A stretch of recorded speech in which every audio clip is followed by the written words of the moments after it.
क्या पढ़े थे बताइए, लास्ट याद है कुछ? वो सब पढ़ लिए थे, ठीक है।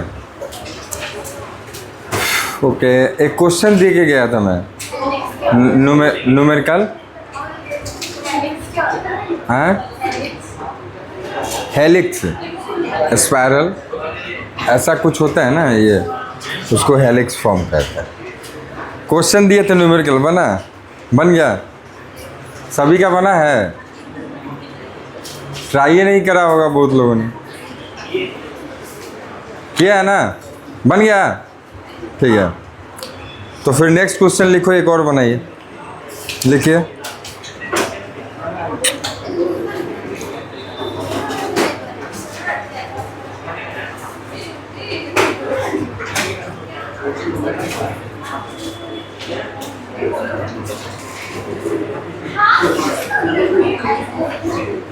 क्या आंसर क्या आया था उसका? 2:1, हाँ आया था ना, ठीक है। सेकंड एक और क्वेश्चन लिखवाए थे ना सर, हाँ, तो वो उसका आएगा 1.5 × 10⁻3, ठीक है। तो रहने देते, 2 क्वेश्चन काफ़ी है इस टॉपिक में, और तुम लोग करना तो पूछना, ठीक है। आगे बढ़ते हैं, तो क्वेश्चन शायद सेकंड 2 करा ही दिए है ना, तो ठीक है, आगे और क्वेश्चन करेंगे। तो आगे बढ़ते हैं, आगे है हमारा कौन सा टॉपिक, ये आपका है मैग्नेटिक मोमेंट, है ना। तो ऐसा करते हैं, इस टॉपिक का नाम लिखो, पहले टॉपिक का नाम लिखिए, तो लिखिए डायपोल मोमेंट ऑफ, लिखो डायपोल, मैग्नेटिक डायपोल मोमेंट मतलब, तो magnetic dipole moment of current carrying coil, current carrying coil, magnetic dipole moment of current carrying coil, magnetic dipole moment of current carrying coil, ठीक है बाबू। अब बात आता है कि कॉइल सर हम किसे कहते हैं? करंट कैरिंग कॉइल, तो ठीक है, करंट उसमें फ्लो हो रहा है इसलिए करंट कैरिंग कॉइल कर रहे हैं, लेकिन कॉइल किसको कहते हैं आप? कॉइल हम कहीं ना कहीं क्लोज्ड जो पाथ होता है ना करंट के फ्लो के लिए, उसे हम कॉइल कहते हैं, ठीक है। तो जब भी कोई जैसा भी हो, उसका किसी भी साइज एंड शेप का हो सकता है क्लोज्ड पाथ, जिसको आप कॉइल कहेंगे, ठीक है।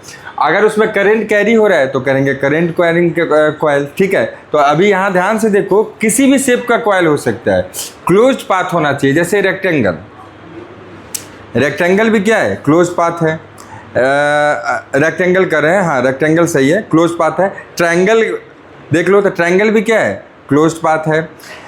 स्क्वायर की बात करो तो स्क्वायर भी क्या है? क्लोज्ड पाथ है। सर्कल, सर्कल भी क्या है? क्लोज पाथ है। किसी इरेगुलर शेप का भी, टेढ़ा मेढ़ा भी हो सकता है। कंटिन्यूअस शेप हमने जो जिसका हम लोग जानते हैं, मैथ्स में पढ़ा है, उसका भी बात किया। और इरेगुलर शेप का भी हो सकता है आपका क्लोज्ड पाथ, जिसमें करंट बह सके, उसे आप क्या कहेंगे? कॉइल। उसे आप क्या कहेंगे? कॉइल, ठीक है। तो अब देखो ध्यान से, magnetic dipole moment of current carrying coil कितना होता है। तो अभी हम लोग देखेंगे सर्कुलर, जो हमारे सिलेबस में है। कौन सा कॉइल है? सर्कुलर, ठीक है। तो कॉइल कैसा? तो सर्कुलर कॉइल, ठीक है। इसका हम लोग देखेंगे, हमारे सिलेबस में इसी का निकालना है, ठीक है। तो हम लोग इसी का देखेंगे। बाकी किसी चीज़, किसी के लिए भी अप्लाई होगा, वो बाद में मैं आपको उसको लिंक कर दूंगा, ठीक है। अभी देखो इधर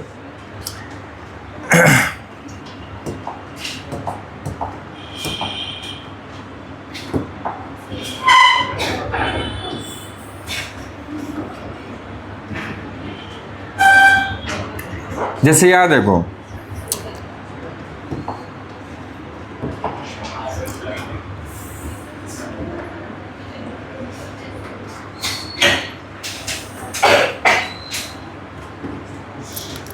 मान लो इसमें करंट कैरिंग हो रहा है, तो करंट कैरी, आप एक डायरेक्शन दिखा दो करंट का मैंने इसमें डायरेक्शन दिखा दिया।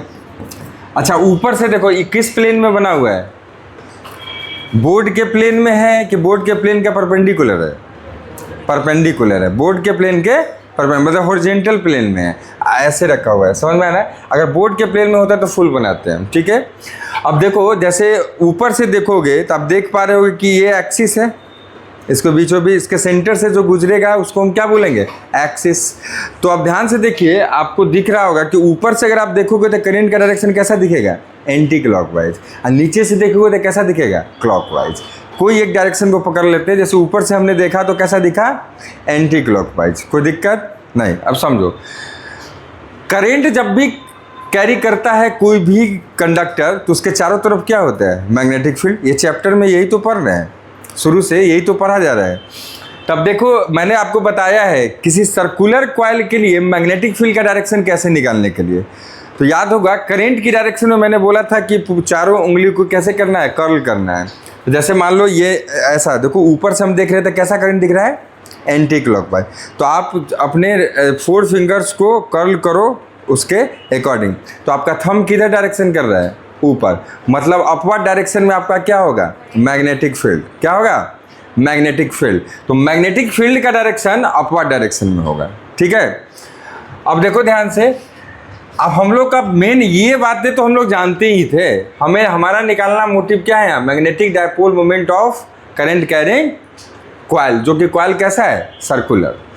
तो अब डायपोल मोमेंट हमारा निकालना है। तो dipole moment by the experiment देखा गया, डायपोल मोमेंट को एम से डिनोट किया जाता है, कैपिटल एम से।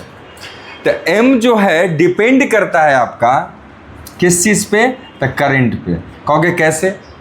तो जितना बढ़िया, ज़्यादा अच्छा करंट इसमें बहेगा उतना अच्छा क्या होगा? हमारा मैग्नेटिक फील्ड होगा, और उतना ही ज़्यादा क्या बढ़िया होगा? मैग्नेटिक डायपोल मोमेंट होगा। दैट्स वाई एम जो है डायरेक्टली डिपेंड किस पे करता है? हम आपको नोट्स बनवा देंगे, प्लीज अभी नोट्स कोई नहीं लिखेगा। एम जो है डायरेक्टली डिपेंड किस पे करता है? करंट पे। Whatever the current exhibit by the coil, जो उसके बाद उसके कॉइल के द्वारा जो कैरी किया जा रहा है उस करंट पे डिपेंड करता है। दूसरा करता है एम आपका डिपेंड किस चीज़ पे? इसका एरिया पे। अब कहोगे कौन सा एरिया सर? तो देखो, ये जो कॉइल है ये कैसा, मतलब कैसा कॉइल है? सर्कुलर। तो सर्कल एक एरिया को कंसिस्ट करता है। मान लो रेडियस अगर आर है, इस सर्कल का रेडियस आर है, तो बताइए एरिया कितना हो जाएगा? पाई आर स्क्वायर। ऑब्वियस सी बात है, कितना हो जाएगा? पाई आर स्क्वायर। तो जितना ज़्यादा एरिया होगा, देखा गया उतना ही क्या मिल रहा था? डायपोल मोमेंट मिल रहा था। That's why we can say that easily that कि क्या कह सकते हैं कि m depends on dipole moment, या magnetic dipole moment depends on क्या? एरिया। तो दो बातों पे डिपेंड किया, किन किन बातों पे? करंट पे और एरिया पे, ठीक है। इसको समराइज करो एक साथ, तो क्या आ जाएगा? m is directly proportional to I into A. अब यहाँ से हमें पता है इक्वलिटी का साइन में जब कन्वर्ट करते हैं, रिप्लेस करते हैं, तो एक कांस्टेंट गुना हो जाता है, उस कांस्टेंट की वैल्यू होती है 1 in the SI unit system यहाँ पे। तो हम डायरेक्ट लिखेंगे 1 से गुना करो ना करो कितना? आई ए। मतलब m का हमारा जो मैग्नीट्यूड आया वो कितना आया? आई ए। अब देखो ध्यान से, एक सिंगल टर्न है तो मैग्नेटिक डायपोल मोमेंट कितना आया? आई ए। अगर n टर्न्स हो, मतलब मान लो 1 2 3, एक के ऊपर एक, समझ रहे? एक रिंग के ऊपर दूसरा, दूसरा के ऊपर तीसरा, तीसरा के ऊपर चौथा, ऐसा अगर रिंग n टर्न्स रखा हुआ है, n रिंग्स रखा हुआ, तो कहेंगे क्या? n टर्न्स, है ना। तो अगर कैपिटल n टर्न्स हो तो यही मैग्नेटिक डायपोल कितना गुना हो जाएगा? n गुना हो जाएगा। मतलब m equal to n I A, where, ध्यान से देखिए, I क्या है? Current carried by the coil. Coils कर दो, जब n की बात करें तो कॉइल्स। ए क्या है? एरिया। हर कॉइल का एक के ऊपर एक रखा हुआ है तो हर का एरिया तो वही होगा, रेडियस तो चेंज होगा नहीं, तो पाई आर स्क्वायर। और n क्या है? कैपिटल है, तो नंबर ऑफ टर्न्स, जितने कॉइल होंगे उतना नंबर। ठीक है, तो ये है हमारा मैग्नेटिक डायपोल मोमेंट। अब याद रखना मैग्नेटिक डायपोल मोमेंट एक वेक्टर क्वांटिटी है। ये कैसा क्वांटिटी है? वेक्टर क्वांटिटी है। तो सर ये वेक्टर क्वांटिटी थी, इसका डायरेक्शन किधर होगा? इसका डायरेक्शन हमेशा मैग्नेटिक फील्ड के डायरेक्शन में होता है। मैंने अभी भी बताया था कि अगर ये करंट की डायरेक्शन देखो, मेरा इसको ये करे ऊपर से देखोगे तो एंटी, देखो जैसे वाल क्लॉक और वहाँ लगा होता तो ये हो गया क्लॉकवाइज, ये हो गया एंटी क्लॉकवाइज। तो देखो करंट जैसा मैंने दिखाया उसके अकॉर्डिंग एंटी क्लॉकवाइज ऊपर से देखने पे मैंने बता दिया है मैग्नेटिक फील्ड किधर जाएगा, ऊपर आते ही, तो उसी की डायरेक्शन में इसका डायरेक्शन होगा मैग्नेटिक डायपोल मोमेंट का, या सिंपली मैग्नेटिक मोमेंट भी बोलते हैं उसको। ठीक है, तो आप देखो ये डायरेक्शन हो जाएगा आपका मैग्नेटिक डायपोल मोमेंट का, ये वेक्टर क्वांटिटी है। ठीक है, तब यहाँ से देखो इन वेक्टर फॉर्म अगर आप इसको लिखना चाहो तो क्या लिखोगे? तो m पे चढ़ जाएगा आपका वेक्टर। तो सर इधर ये तो मैग्नीट्यूड है सर उसका, ठीक है, तो n i और a, बताओ इन तीनों में किसको आप एज अ वेक्टर ट्रीट कर सकते हो? i को करंट वेक्टर है, n तो नंबर है, एरिया वेक्टर याद है ना, इलेक्ट्रोस्टैटिक्स में पढ़े होंगे है ना, तो एरिया को तो एरिया वेक्टर समझ आया है। तो सुनो, जैसे याद है एरिया वेक्टर 2 डायमेंशनल बॉडी के लिए भी लेते थे और 3 डायमेंशनल बॉडी के लिए भी लेते थे। 2 डायमेंशनल बॉडी के लिए एरिया वेक्टर कैसे लेते थे? सर तो कॉपी में है, दिमाग में थोड़ी, ऐसा तो नहीं है। यही दिक्कत है, तुम लोग रिवाइज ही नहीं करता है, हैं?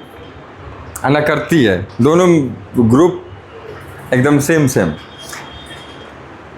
कोई एक बच्चे जो बताएंगे कि 2 डायमेंशनल बॉडी के लिए आप एरिया वेक्टर कैसे लेते थे? इलेक्ट्रोस्टैटिक्स में पढ़े हैं ना, परपेंडिकुलर। गुड, कैसा? परपेंडिकुलर, है ना। मतलब एरिया जो है, जैसे बेटा अभी देखो ये सर्कल था, इसका एरिया ये हो जाएगा, तो उसके परपेंडिकुलर ऊपर भी होगा और नीचे भी होगा। तो अब अपने अकॉर्डिंग हम जो हमारा रिक्वायरमेंट होगा उसके अकॉर्डिंग हम क्या ले लेंगे? एरिया वेक्टर का डायरेक्शन। जैसे अभी बताओ मैग्नेटिक मोमेंट का डायरेक्शन हम क्या बोले थे, किधर होता है? मैग्नेटिक फील्ड के डायरेक्शन में। तो बताओ सर्कुलर कॉइल में करंट ऐसा है, तो मैग्नेटिक फील्ड किधर जा रहा है? ऐसे करेंगे तो किधर जाएगा? अपवर्ड, उसी के डायरेक्शन में। तो एरिया वेक्टर भी क्या लेंगे? इस एरिया का परपेंडिकुलर अपवर्ड, तो वहीं पर एरिया वेक्टर। समझ में आ गया? तो ये आपका बन जाएगा इसका वेक्टर फॉर्म। समझ आ गया? ये बन जाएगा वेक्टर फॉर्म। तो बस सिंपल सा चीज़ है, कोई बड़ा सा टॉपिक है नहीं। तो आपको क्या करना है, फर्स्ट ऑफ ऑल ये लिखना है आपको, हेडिंग लिखना है, और उसके बाद ये डायग्राम बनाइए। डायग्राम के बाद फिर लैंग्वेज कुछ दूंगा और फिर ये सब लिखना, ठीक है? सिर्फ डायग्राम बनाना है।